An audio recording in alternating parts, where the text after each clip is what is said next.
Hey everybody, Steven here, and for today's video I'm going to show you a band assisted hip stretch. I've covered the hip stretch in a handful of other videos just addressing tight hips, right?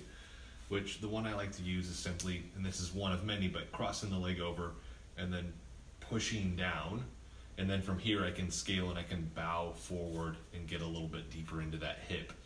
As I hold it longer, what I'm looking for is that hip is going to relax to the position, it'll drop more, and then I can bow forward and do all those other things. But what I've seen is for a lot of people, just getting to this position, if they're extremely tight, what they'll do is when they're here, they'll round their back a lot, right? We don't really want to be there. One, we're taking away from the stretch, and two, we're just putting more pressure on our lower back. So this is kind of serving two purposes. One, it's helping somebody that is rounding their back a lot. They can really focus on just keeping upright posture. And the other thing is actually just getting a deeper stretch.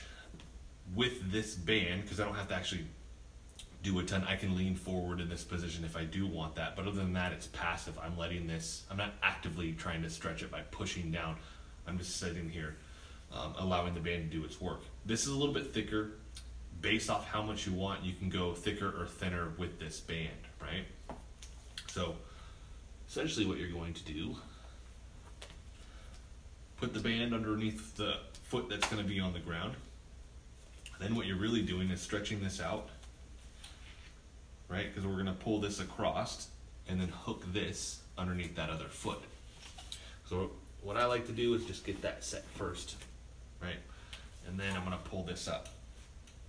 Once I'm there, this band is just kind of sitting right there. Higher or lower, right? The higher it is up here, the more pull you're gonna feel, and that's a lot of pull for me with this band right now. The lower it is, the less, also just based off that thickness of the band. I'm actually gonna hang out here about 30 seconds to a minute, because I'm really just trying to go for more of a long-term elongation with this, where it's passive and it's stretching the hip for me, and I'm not actively trying to do anything. I'm just trying to relax in this position. But scale that, right? With that being the thinner band, if the thicker band is too much, time, 30 seconds is too much, you need to do 20, do 20. Don't force yourself to get into a position where you're actually going to just hurt yourself, right? So, and then you slowly will see that this starts to drop.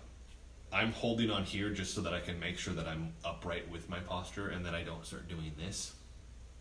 But if I was here and I needed more, I can hold here and I can bow forward, and you're gonna get a deeper stretch on that hip right there.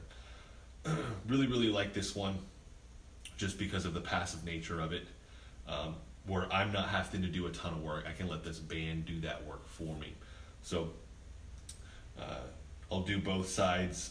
Right now I'm just doing it once throughout the day because my hope is this is my tighter hip.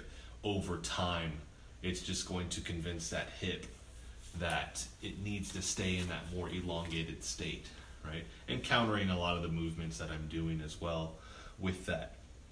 If this hurts, you'll see, if you can see it on the camera, just that band across there. If that does hurt, it doesn't bother me.